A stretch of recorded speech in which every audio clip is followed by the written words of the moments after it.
Bonjour et bienvenue dans ma rubrique Un café avec Marie qui vous présente une version caféinée des auteurs et autrices du groupe Facebook Lecteurs, Auteurs et Éditeurs.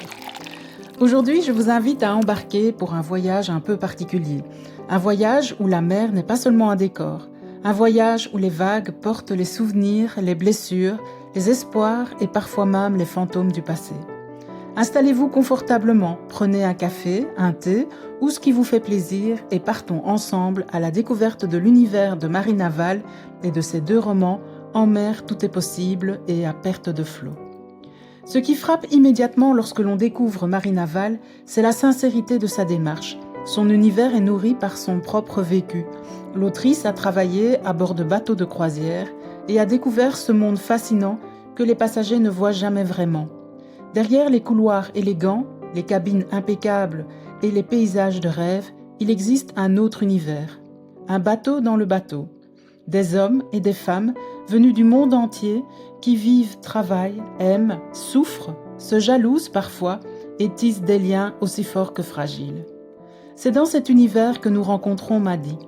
Maddy est une femme libre, une femme qui pense maîtriser sa vie, ses choix, ses émotions. Elle aime voyager, découvrir le monde, avancer sans dépendre de personne. Mais comme cela arrive parfois dans la vie, il suffit d'une rencontre pour faire vaciller toutes les certitudes. Cette rencontre porte un nom, Ivan. Ivan est officier sur un navire de croisière, charismatique, mystérieux, séduisant, un homme qui semble toujours avoir une longueur d'avance, un homme qui promet beaucoup, un homme qui disparaît aussi souvent qu'il apparaît, un homme dont les zones d'ombre deviennent peu à peu plus inquiétantes que séduisantes. Dans En mer, tout est possible, Marie Naval nous plonge dans une relation aussi fascinante que dangereuse. Une histoire où l'amour se mélange progressivement à l'emprise psychologique. Une histoire qui pose une question universelle. Peut-on sauver quelqu'un malgré lui ? Peut-on changer une personne simplement parce qu'on l'aime suffisamment ? Maddy pense que oui. Le lecteur ou la lectrice comprend rapidement que la réalité est beaucoup plus complexe. C'est là toute la force du roman. Marie Naval ne nous propose pas une romance classique. Elle explore les mécanismes subtils de la manipulation, les promesses qui deviennent des pièges, les espoirs qui se transforment en dépendance émotionnelle. Elle montre comment une personne forte, intelligente et indépendante peut malgré tout se retrouver enfermée dans une relation qui la détruit peu à peu. Et pendant ce temps, la mer observe. La mer est partout dans ce roman. Elle accompagne les rencontres, les départs, les rêves, les peurs. Elle devient presque un personnage à part entière. D'ailleurs, lors d'un salon littéraire, un lecteur a fait remarquer à Marie Naval que la mer semblait être le véritable personnage principal de son récit. Une remarque qui a marqué l'autrice elle-même. Puis vient À perte de flot. Et ici, nous retrouvons une Maddy profondément transformée. La relation avec Ivan appartient désormais au passé, mais certaines histoires ne s'arrêtent jamais vraiment. Même lorsque les personnes disparaissent, les blessures restent présentes. Les souvenirs continuent de parler. Les peurs reviennent frapper à la porte au moment où l'on s'y attend le moins.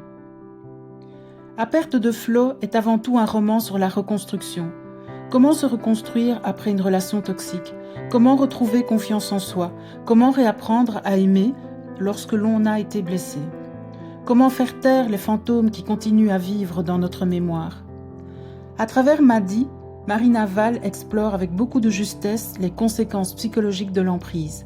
Mais elle nous parle aussi de résilience, cette capacité incroyable qu'ont certains êtres humains à continuer malgré les tempêtes, à se relever, à avancer, encore. Le roman nous entraîne alors dans de nouveaux voyages.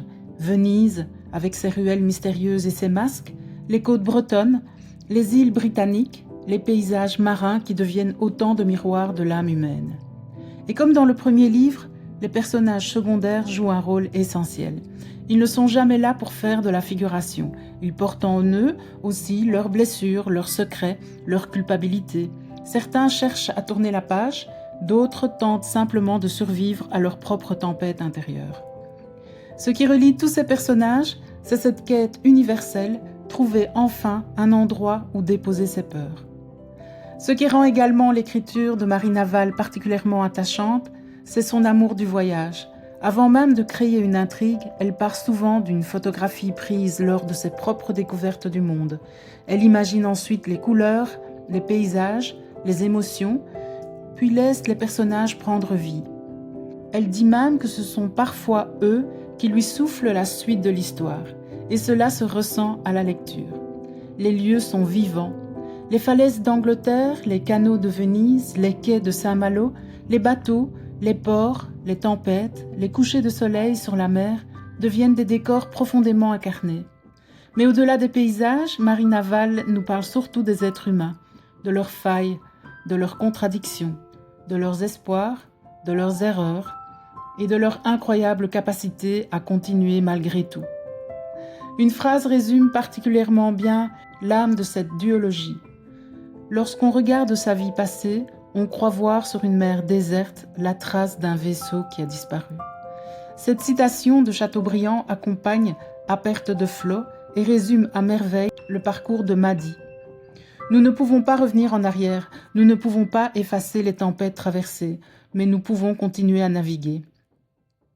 Alors si vous aimez les romans où la psychologie des personnages est au cœur du récit, si vous aimez les voyages, la mer, les histoires d'amour complexes, les secrets, les mystères et les parcours de reconstruction, les romans de Marina Wall pourraient bien vous embarquer à leur tour. Et peut-être qu'une fois la dernière page tournée, vous entendrez encore un peu le bruit des vagues. Merci à Marina Wall pour sa confiance, merci à vous d'avoir partagé ce café littéraire avec moi. Si cette vidéo vous a plu, n'hésitez pas à mettre un pouce et à vous abonner à la chaîne. Vous pouvez également activer les notifications pour ne manquer aucun des nouveaux épisodes. Et si vous êtes auteur ou autrice et que vous souhaitez mettre votre livre en avant, votre univers ou votre parcours, dans un épisode de Un café avec Marie, il vous suffit de nous contacter à l'adresse naomititov@gmail.com. À très bientôt pour une nouvelle découverte littéraire.